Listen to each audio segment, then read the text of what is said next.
नमस्कार. मी air vice marshal Suryakant Chaphekar तुमचं शंखनादवर परत एकदा स्वागत करतो. आज जो आपण विषय हाताळणार आहे तो कालिकतला झालेल्या दुर्घटनेबद्दल आहे. काय आपण त्याबद्दल बोलणार आहे ते पुढे मी तुम्हाला सांगेनच. एअर इंडिया एक्सप्रेसच्या फ्लाईट 1344 मध्ये दुर्घटनेच्या मृत्यूला सामोरी जाणारे दोन्ही पायलट्स आणि प्रवाशांच्या आत्म्याला देव शांती बहाल करो हीच प्रथम प्रार्थना. त्याचप्रमाणे त्यांच्या आप्तजनांजवळ व मित्रपरिवारासाठी आपण शोक व्यक्त करूया. सर्वप्रथम मी तुम्हाला सांगू इच्छितो की हा मुख्य वैमानिक जो होता तो अतिशय कुशल, अनुभवी व निपुण असा वैमानिक होता. फक्त वैमानिक क्षेत्रातच त्याचे श्रेष्ठ स्थान नव्हते, तर सर्व क्षेत्रात तो अग्रेसर होता हे मी इथे सांगू इच्छितो. त्या रात्री म्हणजे दुर्घटनेच्या दिवशी जी परिस्थिती होती ती हाताळण्यासाठी तो नक्कीच सक्षम होता, यात कोणीही शंका ठेवू नये. परंतु जसं नेहमी होतं तसंच झालं. दुर्घटनेनंतर वर्तमानपत्रे आणि इतर माध्यमे यांची बातमी देण्यासाठी एकच चढाओढ सुरू झाली.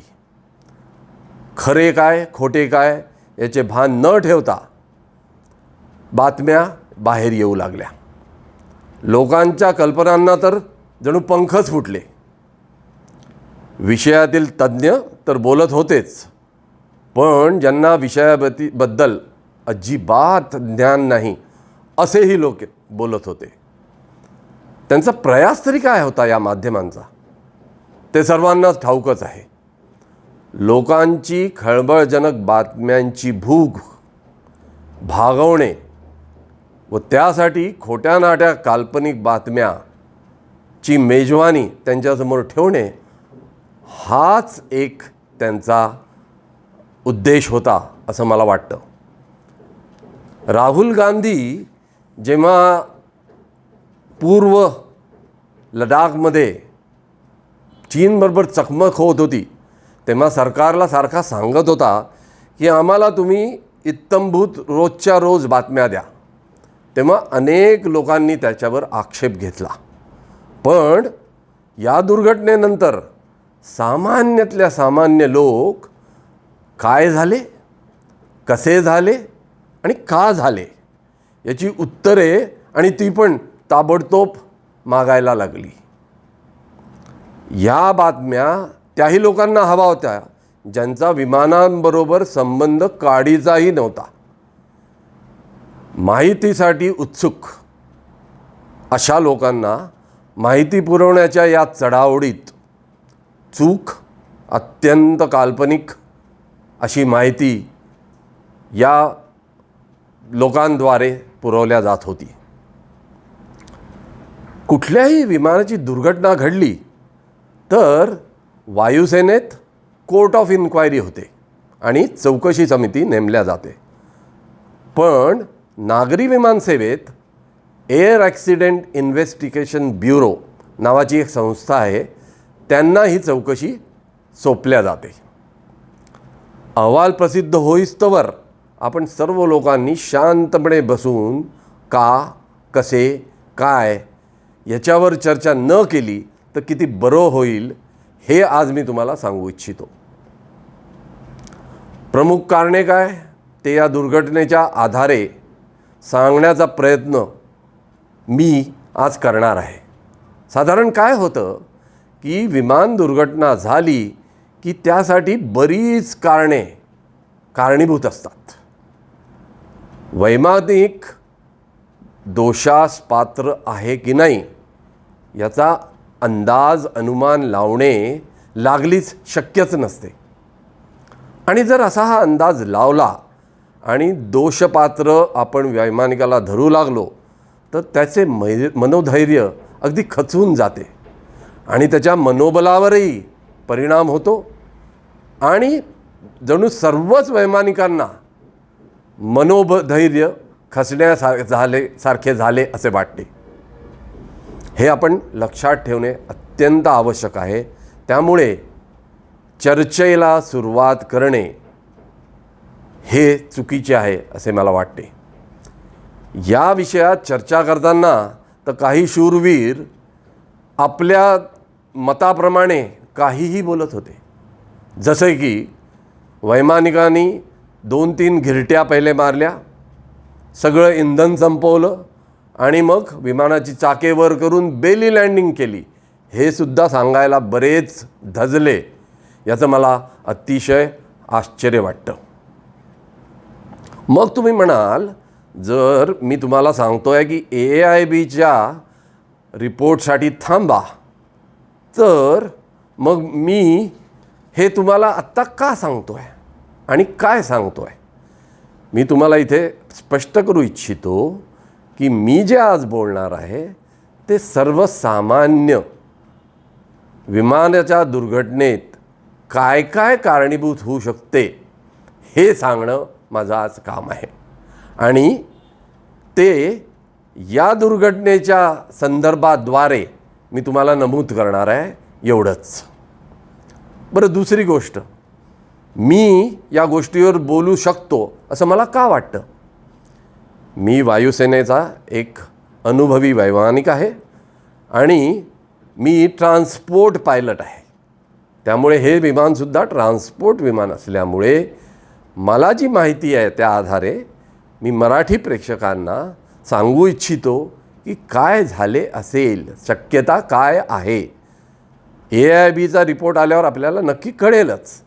पण या शंका कुशंका बंद करण्यासाठी मी हे बोलतो आहे, हे आपण लक्षात घेतलं पाहिजे. दुसरी गोष्ट, मी हिमालयात एकदा ऑपरेट करत असताना मृत्यूच्या उंबरठ्यावर जाऊन मृत्यूला भूल देऊन परत आलेला पायलट आहे. अर्थातच विमानात चालवण्याचे कौशल्य आणि देवाच्या कृपेने आम्ही सुखरूप परत आलो. परंतु अशा दुर्घटनेनंतर चौकशी जेव्हा सुरू होते तेव्हा त्याचा तुम्हाला किती रोष होऊ शकतो, तुमच्यावर किती त्याचा परिणाम होऊ शकतो हे मला ठाऊक आहे. आणि दुसरं म्हणजे हे जे वैमानिक आहे ते सध्या या जगातच नाही, त्यामुळे त्यांच्यातर्फे कोणी बोलणारं नसल्याने आपण उगाचच काय झाले, कसे झाले याच्यावर चर्चा करू नये असे मला वाटते. तर सर्वप्रथम मी तुम्हाला सांगू इच्छितो की विमानात बिघाड किंवा दुर्घटना होणे याला अनेक कारणं असतात. सर्वात पहिले आणि मुख्य म्हणजे यांत्रिक बिघाड. विमानामध्ये इतकं मेकॅनिकल गोष्टी असतात की यांत्रिक बिघाड होऊ शकतो आणि केव्हाही येऊ शकतो. आणि हवेत विमान असताना जर हा यांत्रिक बिघाड झाला तर ते कठीण होऊन बसतं. दुसरी गोष्ट, ऑपरेशनल घटक. त्यात काय काय येतं? धावपट्टी कशी आहे, त्याची लांबी किती आहे, धावपट्टीचे स्थान कुठलं आहे, धावपट्टीच्या आजूबाजूला भौगोलिक परिस्थिती काय आहे, विमान उतरवण्याची उपकरणे तिथे कोणकोणची आहे, हवामान, आणि सरते शेवटी वैमानिकांनी काही चुका केल्या का हे आपल्याला पाहावं लागतं. तर कुठल्याही दुर्घटनेसाठी यातलं एक कारण असू शकतं किंवा यातली 2-3 कारणं असू शकतात किंवा यातली सगळीच कारणंसुद्धा असू शकतात. म्हणूनच आज आपण या विषयावर चर्चा करत आहोत. आता समजा वैमानिकाची चूक आहे, तर विमानात आपण ज्याला ब्लॅक बॉक्स म्हणतो तो असतो नारंगी रंगाचा, पण त्याला म्हणतात ब्लॅक बॉक्स. त्याला आम्ही FDR असं म्हणतो, म्हणजे फ्लाईट डाटा रेकॉर्डर. प्रत्येक सेकंदाचं कॉकपिटमध्ये काय काय झालं याचं रेकॉर्डिंग ते करतं. दुसरं म्हणजे CVR म्हणजे कॉकपिट व्हॉइस रेकॉर्डर. तर हे FDR आणि CVR हे दोन मिळता क्षणी काय विमानाला झालं हे कळू शकतं. परंतु विमान दुर्घटनेची चौकशी काही 2 दिवसात होत नाही. हे तुम्ही लक्षात घेतलं पाहिजे. त्याला कधीकधी महिने लागू शकतात, कधीकधी वर्ष लागू शकतात. तर इतका वेळ लागतो का, हा प्रश्न साधारण येईलच. सगळ्या गोष्टींची जे तिथे प्रत्यक्षदर्शी लोक होते त्यांची मुलाखत घेऊन FDR CVR तो कंपनीला पाठवून त्याच्यातली माहिती मिळवून मग ही समिती सगळ्याचा अभ्यास करते आणि मग सांगते की काय झालं असेल. त्यामुळे या स्थायी समितीत काय काय कारणे संशोधन करण्यात येईल हे मी आज तुमच्या निदर्शनास आणू इच्छितो. म्हणजे चौकशी समिती काय पाहिल, दुर्घटना कशी झाली हे कसं ठरवेल, हे सांगण्याचा हा माझा उद्देश आहे. तर सर्वप्रथम आपण धावपट्टीबद्दल बोलूया. आता ही जी धावपट्टी आहे ती सगळ्या सपाट प्रदेशात असते धावपट्टी तशी नाही. ही जरा अशी एका उंच जागेवर आहे. इंग्लिशमध्ये त्याला टेबल टॉप म्हणता येईल किंवा आपण ज्याला पठार म्हणतो तशा छोट्या पठारावर ही विमानपट्टी आहे. आता या धावपट्टीचं लांबी किती आहे मी तुम्हाला सांगू इच्छितो. 2700 मीटर्स याची लांबी आहे आणि बोईंग 737 विमानासाठी लागणारी लांबी इतकीच असते हे तुम्हाला आधीच मी नमूद करतो.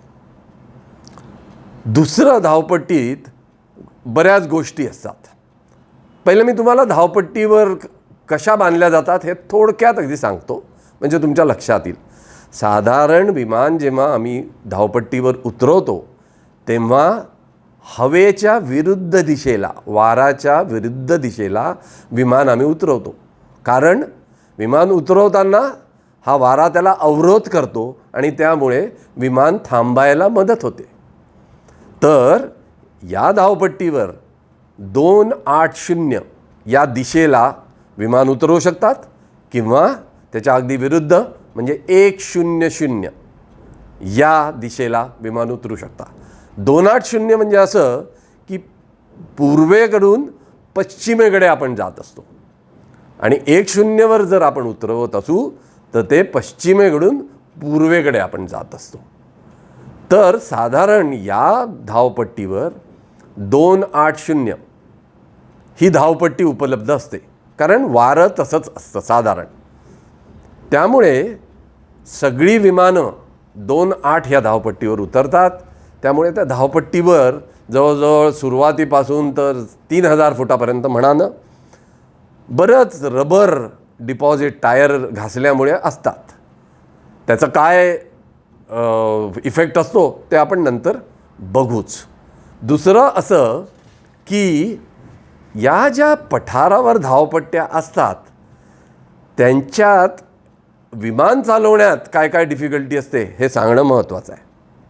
तर त्याचं असं असतं की या पठारावरच्या धावपट्टीच्या आजूबाजूला म्हणजे रनवे एजेसला, धावपट्टीच्या किनाऱ्यांना एकदम खाली खोलगट भाग असा असतो. त्यामुळे काय होतं, जेव्हा केव्हा विमान उतरवायला वैमानिक विमान घेऊन येतो तर त्याला असा भास होतो की आपण खूप खाली आहो. म्हणजे जो पाथ त्यांनी फॉलो करायचा तो आपण करत नाही, थोडे खाली आहो असं वाटतं. त्यामुळे तो थोडा असा वर राहतो आणि त्यांनी काय होतं, थोडा ओव्हरशूटिंग असं पर्स्पेक्टिव्ह बनतो. तर या धावपट्टीवर ही शक्यता असते. परंतु ही दुर्घटना रात्री झाल्यामुळे बाहेरचे दृश्य वैमानिकांना दिसत नव्हते. त्यामुळे या गोष्टीमुळे काही अपाय झाला असेल असे मला बिलकुल वाटत नाही. तर त्या दिवशी 28 हा रनवे उपयोगात होता हे आपण सांगू आणि धावपट्टीबद्दलचं डिस्कशन इथेच थांबवू. दुसरं काय तर हवामान. त्या दिवशी दृश्यता 2 किलोमीटर रिपोर्ट झाली होती, पण मध्ये मध्ये पाऊस पडत होता हेही सांगण्यात आलं होतं आणि पावसामुळे धावपट्टी थोडी ओली होती. आता धावपट्टी ओली होणे म्हणजे काय, पॅचेसमध्येही पाणी असू शकतं किंवा थोडं पाणी स्टॅग्नेटही होऊ शकतं. तर पाऊस पडत होता आणि दृश्यता 2 किलोमीटर होती. 2 किलोमीटर दृश्यता म्हणजे ठीक आहे हे मी तुम्हाला आधीच नमूद करतो, कारण दिल्लीसारख्या धावपट्टीवर तर 400 किंवा 500 मीटर दृश्यतेमध्ये लोक विमान उतरवतात. कारण विमान उतरवायची जी यंत्रणा असते ती चांगली असते आणि फक्त इन्स्ट्रुमेंट्सवर रिलाय करून तुम्ही विमान खाली आणू शकता. तर झालं असं की या हवामानात 2:08 धावपट्टीवर हे विमान येऊ लागलं. ते फायनल्सवर असताना आणि समोर जात असताना एका पर्टिक्युलर हाईटवर तुम्हाला जर धावपट्टी दिसली नाही तर तुम्हाला परत भरारी घ्यावी लागते आणि परत यावं लागतं. तर या पायलटचं तसं झाल्याची शक्यता आहे, कारण तो 2:08वर आला तेव्हा पाऊस खूप पडत होता. त्यामुळे त्यांना त्या ब्रेक ऑफ पॉईंट जो आम्ही म्हणतो तिथपर्यंत बहुतेक धावपट्टी दिसली नाही. त्यामुळे त्यांनी AT3ला सांगून परत हवेत उड्डाण घेतली, भरारी घेतली. आणि आता जे येताना त्यांनी पाहिलं होतं की 2:08 धावपट्टीच्या बाजूनी पाऊस खूप पडत असल्यामुळे दृश्यता थोडी कमी होती. म्हणून त्यांनी हा ताबडतोब विचार केला आणि तो बरोबर असेल की आपण 1-0 धावपट्टीवर येऊ, म्हणजे पश्चिमेकडून पूर्वेकडे येऊ. त्यामुळे तो 1-0 धावपट्टीवर आला. त्यांनी विमान तिथे उतरवलं आणि पुढे काय झालं आपल्याला माहितीच आहे, पण ते आपण थोडं पुढे गेल्यावर त्याचा आपण विचार करू. तिसरं जे कारण आहे ते आहे रात्र उड्डाण. रात्रीच्या उड्डाणात आणि दिवसाच्या उड्डाणात बराच फरक असतो. थोडं रात्र उड्डाण कठीणच असतं असं म्हटलं तरी चालेल, कारण दिवसा आपण क्षितिजाचा संदर्भ घेऊन विमान कसं चाललं आहे हे पाहतो, परंतु रात्री क्षितिज दिसत नसल्यामुळे सर्वतोपरी आपण इन्स्ट्रुमेंट फ्लाईंग म्हणजे उपकरणांच्या साहाय्यानेच फ्लाईंग करतो. आणि त्यामुळे काय झालं की 1-0 धावपट्टीवर हा वैमानिक येत असताना पाऊस पडत असल्यामुळे समोरच्या काचेवर पाऊस थडाथडा पडत असेल, त्यामुळे वायपर्स असतातच, विमानाला सुद्धा असतात, पण थोडं डिस्ट्रॅक्शन हे होतंच.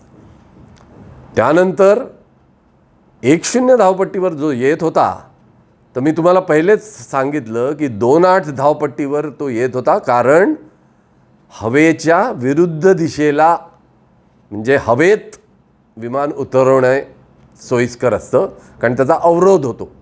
पण जेव्हा यांनी 1-0 धावपट्टी निवडली तेव्हा आता हवा कुठून होती? हवा विमानाच्या मागून होती. तर या विमानाच्या मागून येणाऱ्या हवेला टेलविंड असं म्हणतात. त्यांनी होतं काय की विमान हे एका पर्टिक्युलर स्पीडवर येऊन उतरवायचं असतं. तर जर हवा मागून वाहत असली तर ती स्पीड अजून जास्त वाढते. त्यामुळे जो रनवे धावपट्टी हवी असते आपल्याला ती थोडी जास्त लागते थांबवायला. त्यामुळे आता तुम्ही गोष्ट लक्षात घ्या, रात्रीची उड्डाण होती, पाऊस पडत होता काचेवर, त्यामुळे तो पाऊस आदळतच असेल. वारा पण अगदी स्टेडी नव्हता, जरा सुसाट होता, त्याला गस्टी विंड्स म्हणतात, ते पण होता. त्यामुळे तरबेज पायलट असला तरी तो जरा सतर्क राहूनच विमान उडवत होता. आणि अशा प्रकारे अशा वातावरणात त्यांनी विमान आणून आपले 1-0 धावपट्टीवर उतरवले. आता या जे हवामानाबद्दल मी जे बोललो ते हवामान खूपच खराब होतं का? तर मी सांगू इच्छितो की ते हवामान खूप खराब होतं असं नाही, पण ज्याच्यात विमानाच्या उड्डाणावर फरक पडावा एवढं नक्कीच होतं. आणि हा वैमानिक तरबेज होता हेही मी इथे सांगतो.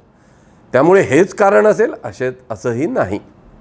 असो, अजून एक जो आपण मुद्दा लक्षात घेतला पाहिजे तो म्हणजे सध्या जे कोविड सुरू आहे त्यामुळे काय झालं आहे, कोविड सुरू असल्यामुळे ज्या वैमानिकांचं ट्रेनिंग जे असतं त्यात थोडा खंड पडला होता. पण मला नक्कीच वाटतं आणि माहीत आहे, म्हणजे मी तुम्हाला सांगू शकतो विश्वासाने, की या वैमानिकाचं ट्रेनिंग वगैरे होऊनच मग त्याला हे या सॉर्टीला पाठवलं असेल. परंतु कोविडमुळे थोडं जे ट्रेनिंग होतं ते थोडं कमी होतं आणि त्याचा ट्रेनिंगचा परिणाम थोडा होतोच. पण परत मी एकदा सांगू इच्छितो की हेच त्याचं कारण आहे असं नाही. आज आपण सगळ्या विविध कारणांवर चर्चा करत आहे, म्हणूनच मी ट्रेनिंग किती महत्त्वाचं आहे हे सुद्धा तुम्हाला सांगतो. या वैमानिकांनी बरंच फ्लाईंग केलेलं आहे. या धावपट्टीवरच तो जवळजवळ 27-28 वेळा उतरलेला आहे. तर त्याला ही नवीन धावपट्टी होते असं नाही. आणि अशा हवामानात आणि रात्रीच्या वेळी तो कित्येकदा उतरला असेल. परंतु जसं मी तुम्हाला सांगितलं की अनेक कारणाचं जेव्हा मिश्रण होतं तेव्हाच अपघात होतो. म्हणजे सगळी कारणं तपासून पाहणं किती महत्त्वाचं आहे हे मी तुम्हाला सांगतो. अजून बरीच कारणं आहेत, जसं त्यांनी इंधन भरपूर घेतलं होतं की नाही. त्यानंतर ॲक्वा प्लानिंग म्हणून काहीतरी एक गोष्ट असते की धावपट्टीवर पाणी जमा झालं तर त्याचा ब्रेकिंगवर कसा परिणाम होतो ते त्यापासून कळू शकतं. त्यानंतर अजूनही गोष्टी की पायलटनी डिसिजन बरोबर घेतलं की नाही, का त्यांनी दुसरीकडे डायव्हर्जन करायला हवं होतं, या सगळ्यावरही आपल्याला चर्चा करावी लागणार आहे. पण ही चर्चा वेळेअभावी आज आपल्याला करता येणार नाही. त्यामुळे आपण काय करणार आहोत की ही चर्चा आपण दुसऱ्या भागात सुरू करू. दुसऱ्या भागात मी तुम्हाला एक अजून महत्त्वाचा मुद्दा सांगणार आहे. तो म्हणजे DGCAचा या नागरी विमान देखरेखीत काय रोल असतो. DGCA म्हणजे director general of civil aviation. ही संस्था नागरी विमान सेवेवर देखरेख करणारी संस्था आहे आणि त्याचा मुख्य हा IAS अफसर असतो बरं का, वैमानिक नसतो. तर त्याचा काही फरक पडतो का, ही संस्था आपल्या देशात बरोबर कार्य करते का, याचाही उहापोह आपण करणार आहे. तर त्यासाठी आता आपण भेटणार आहोत जवळजवळ 21 तारखेला. पण त्याआधी मी तुम्हाला एक गोष्ट सांगू इच्छितो की आत्तापर्यंत मी जे काही तुम्हाला सांगितलं आहे त्यात सामान्य नागरिक म्हणून तुम्हाला बऱ्याच प्रश्न उद्भवले असतील.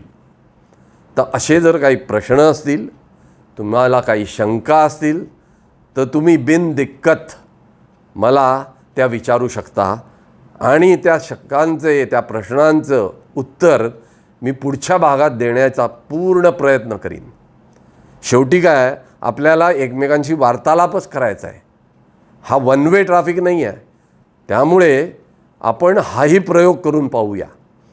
तर मी एक आत्ता तुम्हाला नंबर सांगणार आहे, तो तुम्ही नोंदवून घ्या आणि त्या नंबरवर व्हॉट्सअपवर तुम्ही तुमचे प्रश्न मला पाठवू शकता आणि मी तुमच्या प्रश्नांचे निरसन नक्कीच करीन. हा सगळा उद्योग आपण का करतो आहे? एवढ्याचसाठी की कधीही विमान दुर्घटना झाली तर सामान्य नागरिकाला सुद्धा चर्चेला किंवा खळबळजनक बातम्यांना बळी न पडता नीट विचार करूनच या गोष्टीबद्दल बोललं पाहिजे, यासाठी माझी ही सर्व धडपड आहे. तर मी तुम्हाला मोबाईल नंबरबद्दल सांगत होतो. मोबाईल नंबर आहे 98-187-20-468. मी परत एकदा सांगतो, 98-187-20-468. तर तुमच्या काही प्रश्न, काही शंका असतील तर नक्की व्हॉट्सअपवर मला पाठवा आणि मी त्या शंकांचे निरसन करण्याची पूर्ण प्रयत्न करीन. अशा प्रकारे कोणताही विषय जरी आपला असला तर आपण ही सिस्टम मेंटेन करून एकमेकांशी वार्तालाप करूया. आणि असा वार्तालाप तुम्हालाही फायद्याचा ठरेल आणि मलाही काही बरंच शिकता येईल असं मला वाटतं. तर शंखनादवर परत आपण भेटूया 21 ऑगस्ट 2020ला. तोपर्यंत जर तुम्हाला माझं चॅनल आवडत असेल तर सबस्क्राईब करा. काही कमेंट्स द्यायच्या असतील तर त्या द्या. आणि नुसतं लाईक बटन दाबायचं असेल तर तेही करा. तर 21ला भेटूच या. तोपर्यंत नमस्कार.